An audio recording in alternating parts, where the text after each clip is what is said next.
যে কথাগুলো বলবো এই কথাগুলোর উপরে যদি আপনারা আমল করেন তাহলে আপনাদের দুনিয়ার লাইনে সফলতা আসবে। যদি আমি খাটাই আমার সফলতা আসবে।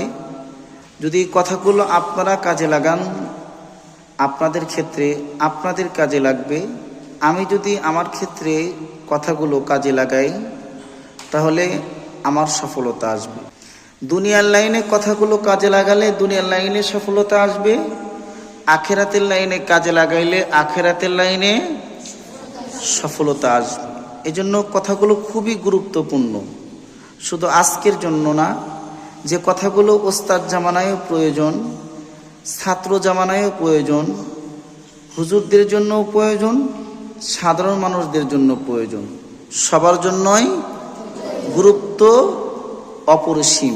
সে কথা হলো, যদি আপনারা দুনিয়া অথবা আখেরাতের লাইনে সফলতা চান তাহলে আপনাদের চেষ্টা করতে হবে। কি করতে হবে বলেন?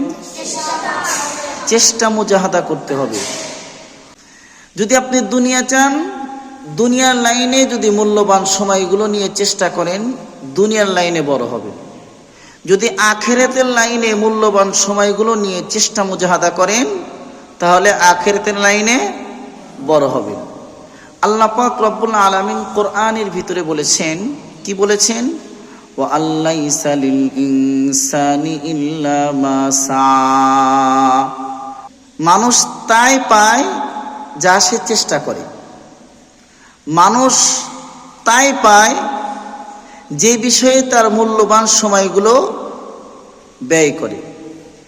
যে বিষয়ে মানুষ তার মূল্যবান সময়গুলো নিয়ে চেষ্টা ফিকির করে সেই বিষয়েই সে সফলতা অর্জন করে। এই কথাটাই আল্লাহ বলেছেন, ওয়া আল্লাইসা লিল ইনসানি ইল্লা মা সা। সূরাতুন নাজমের ভিতরে আল্লাহ বলেছেন।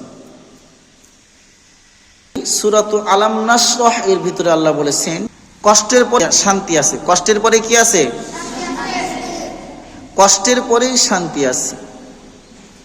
ফাইন্না মাআল উসরি ইসরা। কষ্টের পরেই রয়েছে শান্তি। ইন্না মাআল উসরি ইসরা। অবশ্যই কষ্টের পরে রয়েছে কি? শান্তি। এজন্য আমাদেরকে চেষ্টা মুজাহাদা করতে হবে। যদি দুনিয়ার লাইনে বড় হতে চাই দুনিয়ার লাইনে কষ্ট করতে হবে, কষ্ট করতে হবে, চেষ্টা করতে হবে, মুজাহাদা করতে হবে। তাহলে আমি দুনিয়ার লাইনে আমি আপনি বড় হয়ে যাব। যদি আখেরাতের লাইনে বড় হতে চাই তাহলে আখেরাতের লাইনে যদি আমি আপনি চেষ্টা করি, মূল্যবান সময়গুলো কাজে লাগাই, তাহলে আখেরাতের লাইনেও বড় হয়ে যাব। আল্লাহ বলেন, ইন্নাল্লাহা লা ইউগাইয়িরু মা বিকওমিন হাত্তা ইউগাইয়িরু মা বিআনফুসিহিম। নিশ্চয় ওই জাতি অবস্থা পরিবর্তন করতে পারবে না যে জাতি নিজের অবস্থা পরিবর্তন না করে। এই জন্য আগে নিজেকে পরিবর্তন করলে সেই সমাজ সেই জাতি পরিবর্তন হয়ে যাবে। হাদিসের ভিতরেও আল্লাহ রাসূল বলেন, ইন্নামাল আমালু বিন্নিয়াত। প্রত্যেকটি কাজ নিয়তের উপরে নির্ভরশীল। ওয়া ইন্নামা লিকুল্লি ইমরিইম মা নাওয়া। এজন্য আমাদের নিয়ত পরিবর্তন করতে হবে। নিয়তটাকে আগে অটল স্থির করতে হবে। আমি কি হতে চাই? আমি কি দুনিয়ার লাইনে বড় হতে চাই নাকি আখেরাতের লাইনে বড় হতে চাই? যে বিষয়ে বড় হতে চাই, যে বিষয়ে সফলতা চাই, সেই বিষয়ে আমাদের কি করতে হবে বলেন সকলে? চেষ্টা মুজাহাদা করতে হবে। হযরতে নাদবী রহমাতুল্লাহ আলাইহি তার কিতাবের ভিতরে লিখেছেন, জীবন পথের পথেও, এই কিতাবে লিখেছেন, তিনি বলেছেন মসজিদের মিম্বরে, আল্লাহর নামে কসম খেয়ে বলছি, কিয়ামত পর্যন্ত আর কোনো নবী রাসূল আসবে না, কিন্তু বেলায়েতের দরজা খালি আছে। যে কেউ তার মূল্যবান সময়গুলো আখেরাতের লাইনে মেহনত করে ইবাদতের ভিতরে সময় দিয়ে রাসূলের সুন্নাত তরিকায় চলে, সে বিশাল বড় বুজুর্গ হতে পারবে। হতে তো পারবে না শুধুমাত্র নবী বা রাসূল, কিন্তু এখনো মঈনুদ্দিন চিশতি রহমাতুল্লাহ আলাইহি হওয়া সম্ভব, এখনো আশরাফ আলী থানবী রহমাতুল্লাহ আলাইহি হওয়া সম্ভব, এখনো হুসাইন আহমদ মাদানী হওয়া সম্ভব, এখনো বরপীর আব্দুল কাদের জিলানী রহমাতুল্লাহ আলাইহি হওয়া সম্ভব, এখনো হাজী ইমদাদুল্লাহ মুহাজির মক্কি রহমাতুল্লাহ আলাইহি হওয়া সম্ভব, এখনো বড় বড় বুজুর্গ হওয়া সম্ভব। কিয়ামত পর্যন্ত এই দরজা খালি আছে। আপনারা ভালো হাফেজ হইতে চাইলে মেহনত করতে হবে, আল্লাহ ওয়ালা হতে চাইলেও মেহনত করতে হবে, চেষ্টা করতে হবে। মূল্যবান সময়গুলো ভালো হাফেজ হতে চাইলে কোরআনের পিছে লাগাইতে হবে। সর্বদাই একটা ফিকির, কিভাবে আমি ভালো হাফেজ হতে পারবো। যদি আমি ভালো মাওলানা হতে চাই, সর্বদাই আমার ফিকির থাকবে মূল্যবান সময়গুলো সেদিকেই ব্যয় করতে হবে।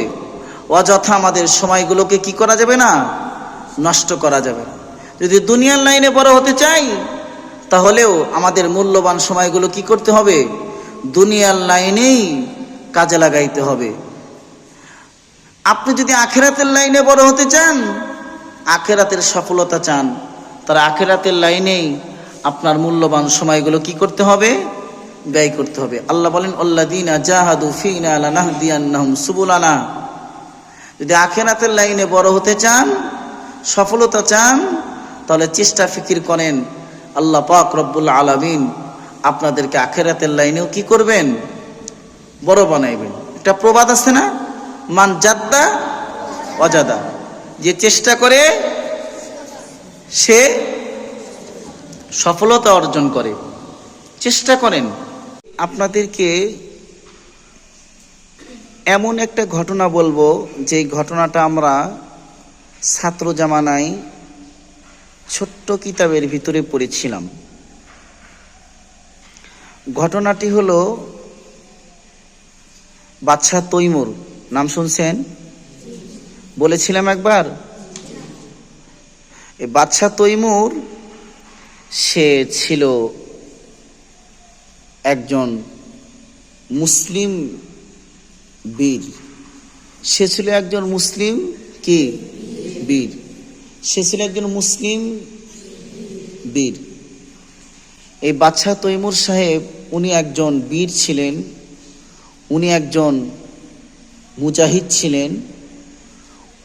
উনি বিভিন্ন রাষ্ট্রের সাথে যুদ্ধ করে বিভিন্ন রাষ্ট্র পরাজয় করে ইসলামের কালেমা পতাকা তিনি উড্ডীন করেছেন। ওনার নাম কি?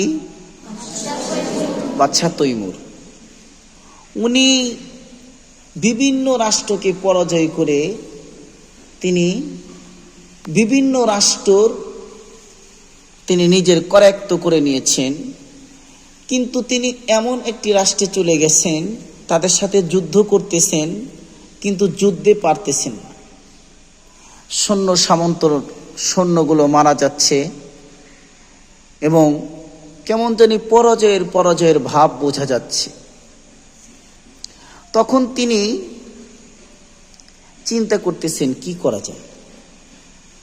সৈন্যরা তো মারা যাচ্ছে, সৈন্যরাও আর যুদ্ধ করতে চাচ্ছে না, তাহলে কি করব। তিনি সিদ্ধান্ত নিয়েছে যে আমি আর যুদ্ধ করব না। কি সিদ্ধান্ত নিয়েছে? আমি আর যুদ্ধ করব না। এই সিদ্ধান্ত নিয়ে তিনি এক সময় তার খাটের পরে, বিছানার পরে শুয়ে আছেন। হঠাৎ করে দেখছেন যে একটা পিপিলিকা, একটা কি উর্দু ভাষায় বলা হয় চিউটি। কি বলা হয়? চিউটি।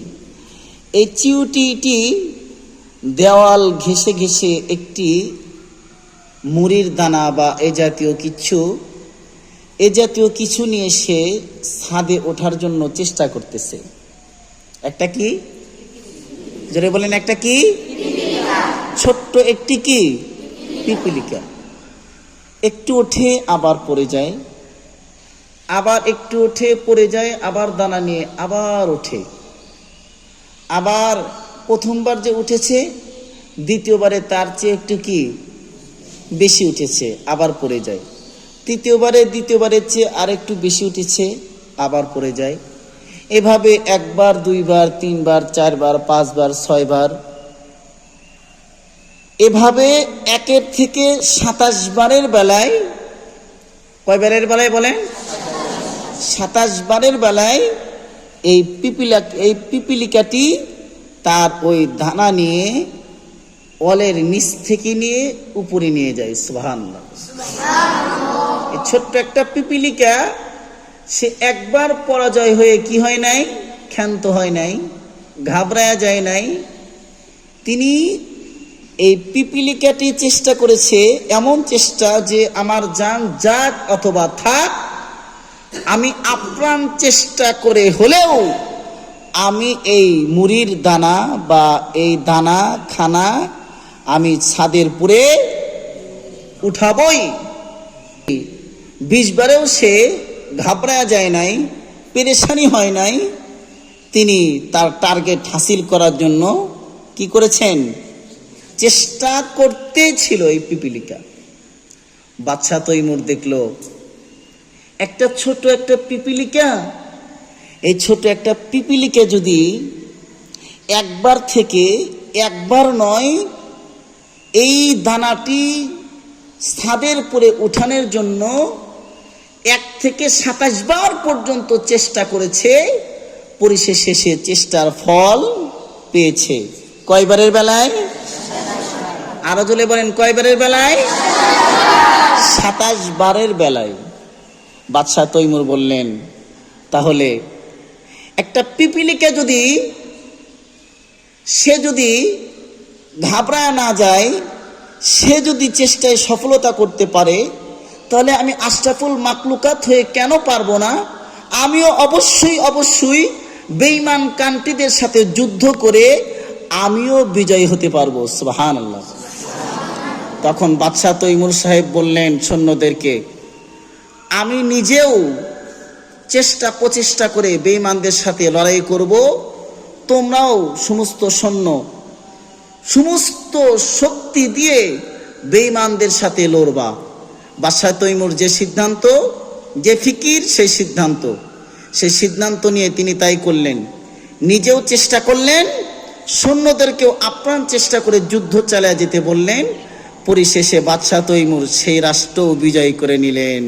সুবহানাল্লাহ বলেন।